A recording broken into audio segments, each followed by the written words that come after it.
دعا کرتے وقت انسان کو حمد و ثنا کے ساتھ آغاز کرنا چاہیے، یعنی اللہ سبحانہ وتعالیٰ کی تعریف کرنی چاہیے، نبی صلی اللہ علیہ وسلم پر درود شریف پڑھنا چاہیے، اور اس کے بعد اپنی عرض رکھنی چاہیے۔ تو جس دعا کے آگے پیچھے درود شریف پڑھ لیا جائے وہ دعا بھی قبول ہوتی ہے۔ فضالہ بن عبید رضی اللہ عنہ سے روایت ہے کہ ایک مرتبہ رسول اکرم صلی اللہ علیہ وسلم تشریف فرما تھے، ایک شخص آیا اور اس نے نماز پڑھی، پھر کہنے لگا اے اللہ مجھے بخش دے اور مجھ پر رحم کر۔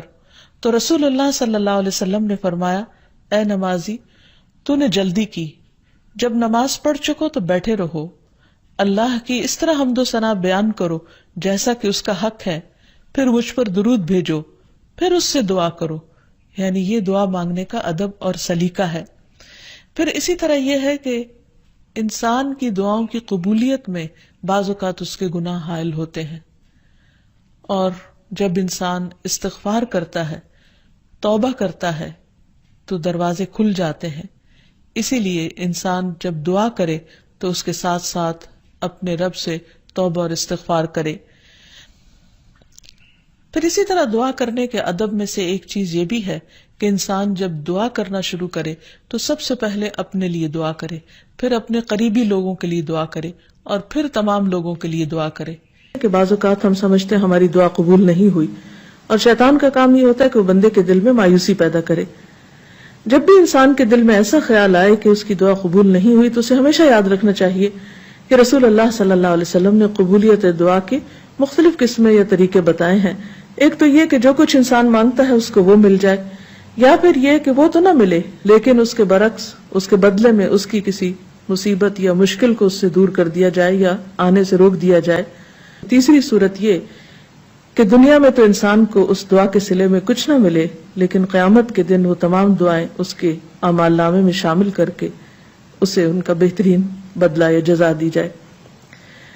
ایسی صورت میں جو تیسری صورت ہے، اگرچہ دنیا کے اعتبار سے ایک مشکل صورتحال ہے، لیکن قیامت کے دن بندہ جب اپنی دعاؤں کا صلہ دیکھے گا، اس عبادت کی جزا پائے گا وہاں پر، تو اس وقت تمنا کرے گا کہ اے کاش دنیا میں میری کوئی دعا بھی قبول نہ ہوتی۔ لیکن دعا کی قبولیت کے لیے پھر کچھ شرائط ہیں۔ ایک بات تو یہ اس میں جو سب سے پہلے کہ انسان کا رزق حلال ہو، کیونکہ حرام کھانا انسان کی دعاؤں کی قبولیت میں رکاوٹ کا سبب ہوتا ہے۔ پھر اسی طرح جب انسان اللہ سے دعا مانگے تو اس وقت بہت توجہ کے ساتھ دعا کرے، کیونکہ حدیث میں آتا ہے کہ اللہ سبحانہ وتعالی غافل دل کی دعا قبول نہیں کرتے، یعنی ایک انسان مانگ رہا ہے لیکن اس کو پتہ ہی نہیں کہ وہ کیا مانگ رہا ہے، صرف رٹے رٹائے کچھ لفظ زبان سے نکال رہا ہے، یا سنی سنائی کوئی بات دہرا رہا ہے لیکن اس کے دل سے وہ بات نہیں نکل رہی، یا وہ مانگنا نہیں، بس کچھ الفاظ کا پڑھ دینا ہے، تو یہ طریقہ بھی درست نہیں۔ پھر اسی طرح ہم دیکھتے ہیں کہ دعا سے بڑھ کر کوئی چیز اللہ کے ہاں معزز نہیں۔ حدیث میں آتا ہے لیس شیء اکرم علی اللہ من الدعاء، کہ اللہ کے نزدیک دعا سے زیادہ عظمت والا کوئی عمل نہیں۔ ایک اور حدیث میں آتا ہے ولا يرد القضاء الا الدعاء ولا يزيد في العمر الا البر، کہ تقدیر کو دعا کے علاوہ کوئی چیز نہیں بدل سکتی، یعنی انسان کی جو تقدیر ہے، جو لکھی ہوئی ہے، اس میں تبدیلی دعا کی وجہ سے ہو سکتی ہے، کیونکہ اللہ تعالیٰ کے ہاتھ میں ہے سب کچھ۔ یمحو اللہ ما یشاء ویثبت، جو چاہتا ہے اللہ مٹا دیتا ہے اور جو چاہتا ہے ثابت کر دیتا ہے، لکھ دیتا ہے۔ تو بات یہ ہے کہ انسان کو ہمیشہ مانگتے رہنا چاہیے، اور پورے جزم کے ساتھ، ارادے اور عزم کے ساتھ مانگنا چاہیے۔ کبھی یہ نہیں کہنا چاہیے کہ اگر تو چاہے تو قبول کر لے، نہیں چاہے تو نہ کرے، نہیں۔ انسان دعا مانگتے وقت پورا یقین رکھے کہ اللہ تعالیٰ اس کی دعا قبول کر سکتا ہے، اور واقعی قبول کرتا ہے، کیونکہ حدیث میں آتا ہے رسول اللہ صلی اللہ علیہ وسلم نے فرمایا ان ربکم حی کریم یستحیی من عبدہ اذا رفع یدیہ الیہ فیردہما صفرا، تمہارا رب بڑا حیا کرنے والا اور سخی ہے، جب بندہ اس کے حضور ہاتھ اٹھاتا ہے تو انہیں خالی لوٹاتے ہوئے اسے شرم آتی ہے۔ یعنی اللہ تعالیٰ جو مالک الملک ہے، تمام خزانے اس کے ہاتھ میں ہیں، وَلِلَّهِ خَزَائِنُ السَّمَاوَاتِ وَالْأَرْضِ، آسمان و زمین کے سارے خزانوں کی کنجیاں اس کے پاس ہیں، ان کا مالک وہ ہے. لہٰذا ایسا نہیں کہ کبھی انسان کی دعا قبول نہ ہو تو اس کا سبب یہ ہو خدا نہ خواستہ کہ وہ دینے پہ قادر نہیں، وہ دیتا ہے اور وہ خالی ہاتھ نہیں لوٹاتا بندے کو. بس صرف فرق یہ ہے کہ قبولیت کے کئی طریقے ہو سکتے ہیں، اور خاص طور پر اگر بندہ مانگتا نہیں ہے تو یہ چیز اس کو ناپسند ہے، اس پر وہ ناراض ہوتا ہے، کیونکہ اللہ بندے سے یہ چاہتا ہے کہ بندہ اپنے رب کا شکر ادا کرتا رہے، اس سے مانگتا رہے، کیونکہ اللہ نے بندوں کو اپنی عبادت کے لیے پیدا کیا ہے.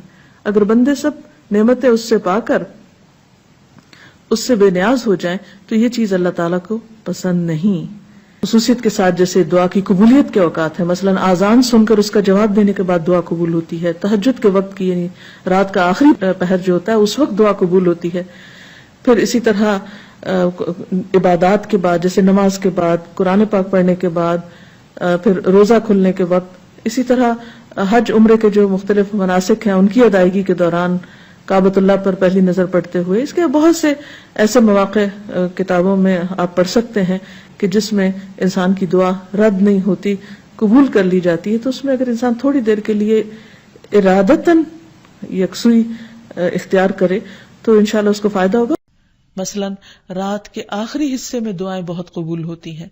حدیث میں آتا ہے رسول اللہ صلی اللہ علیہ وسلم نے فرمایا، ہمارا رب تبارک و تعالی ہر رات کو اس وقت آسمان دنیا پر آتا ہے جب رات کا آخری تہائی حصہ رہ جاتا ہے.